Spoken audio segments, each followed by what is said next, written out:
Pharmacist on Call, your host, Dr. Sean Pruitt. Your doctors are busy, your pharmacists are busy. They don't have time. For this hour, I do. So call in with your questions and your comments. All right, so we're going to switch to our Facebook viewers. We have people watching nationwide via Facebook, so we want to show them some love too.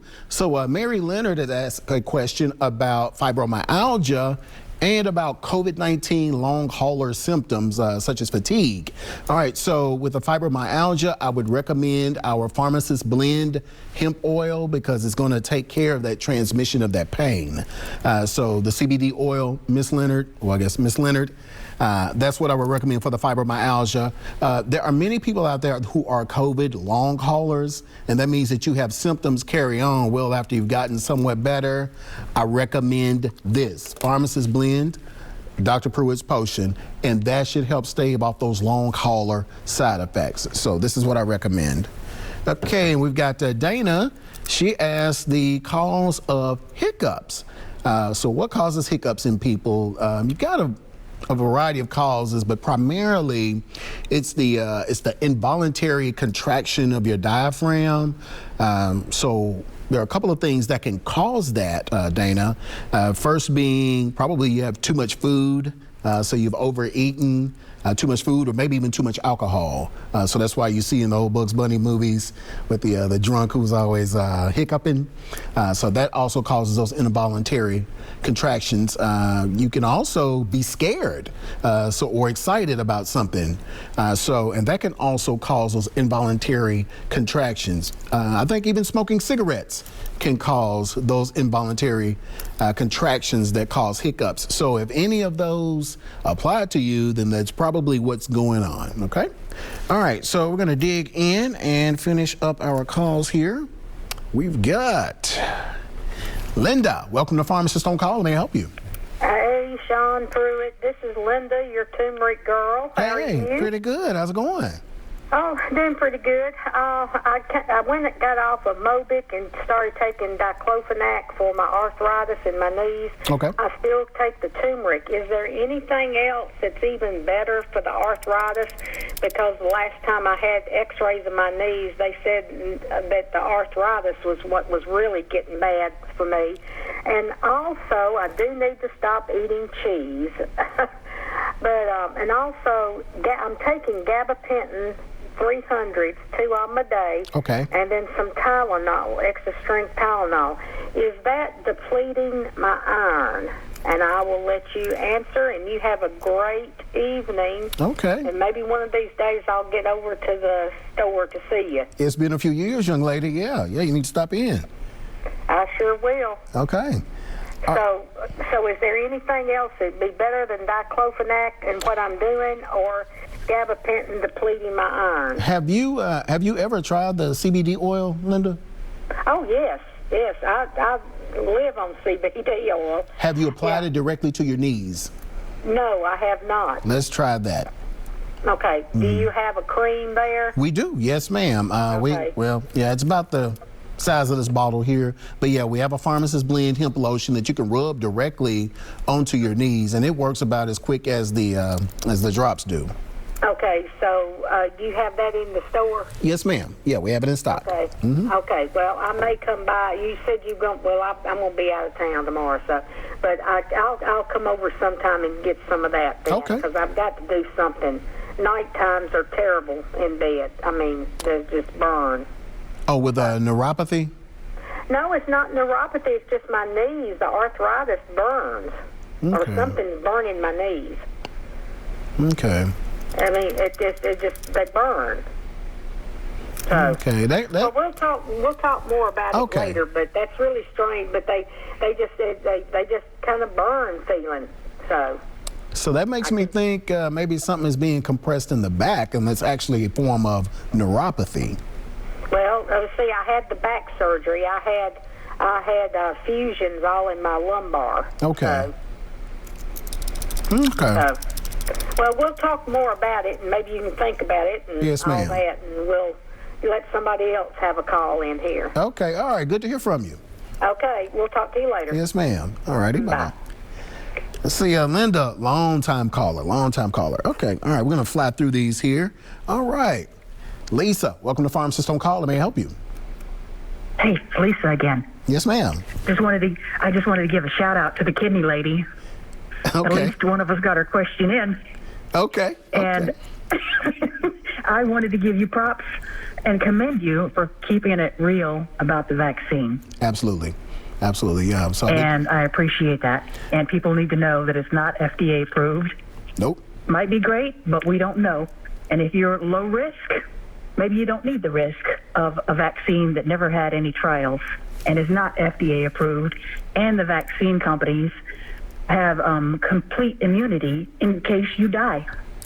That is you true. got to weigh your risk. That is true. That is true. Thank you so much. Yes, ma'am. All right. Thank you. Bye-bye. All right. Bye-bye. So, yeah, she did actually. It is not FDA approved, but it has been granted emergency use authorization. And I know that they have probably intimated or suggested or implied that it is FDA approved. It isn't.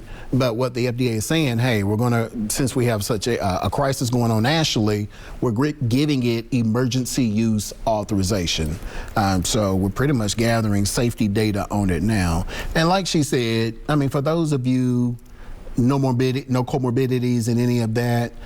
Take care of yourselves, boost your immune system on the front end. And if you have comorbidities, manage them well. Make sure you're taking your diabetes and your hypertension medication and managing your kidney disease, your liver disease, your pancreatitis as well. So these are the things that the coronavirus attacks. It finds out where you're weak and it goes in, finds those ACE2 receptors and makes the damage worse. So for those of you who are still suffering from months after you've had it, it's still doing a number on your organs. And guys, guess what? There's even COVID psychosis out there now, and we'll probably do a whole show about that because COVID-19 is affecting our brains and it's causing new diagnoses of mental illness in people who did not have previous diagnosis. So it probably explains some of the nutty behavior you've seen around here lately. All right, so we're gonna get to Betty. Welcome to Pharmacist on Call. Let me help you. Yes, my name is Betty, and I got a couple of questions I'd like to ask Dr. Pruitt. Yes, ma'am. Ask. First of all, okay, what do you call a good, what do you call that you can, what can you do or take to not catch the virus? The reason why I say that, I'm 64 years old, 64 black female.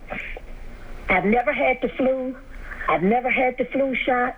I can't even tell you when the last time I've had a cold. And I came down with the virus to where I was hospitalized. And I tell you, it was scary.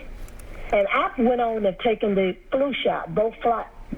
So I'd like to know, what can I do to make a healthy, have a healthy system?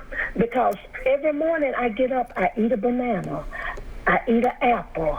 I drink plenty of water. When I was working, I was always constantly on my feet, walking. So now I'm not working. I drink noni juice. I have an ounce of noni juice every morning. I eat that banana. I walk a mile a day, and I'm trying to build my system up to where I can walk longer because I used to walk. And the walking is good. And I just can't understand why I caught the virus. Because like I said, I consider myself have perfect health. Hey, Betty. I don't drink, don't do no drugs, no alcohol, and I tell you, it was depressing. Betty, what is your blood type? I think I'm AB. All right. So that's why you caught it, because the people who fare the worst through research that I've seen are people who are type A, B, and AB.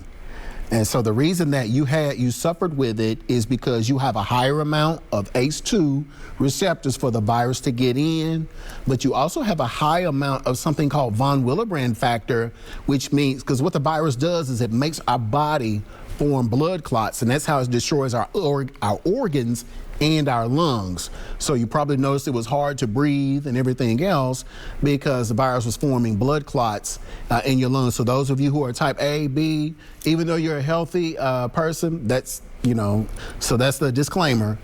If you're A or B, you're going to be at higher risk for contracting disease or suffering from it more so than anyone else. So that is what was going on with that.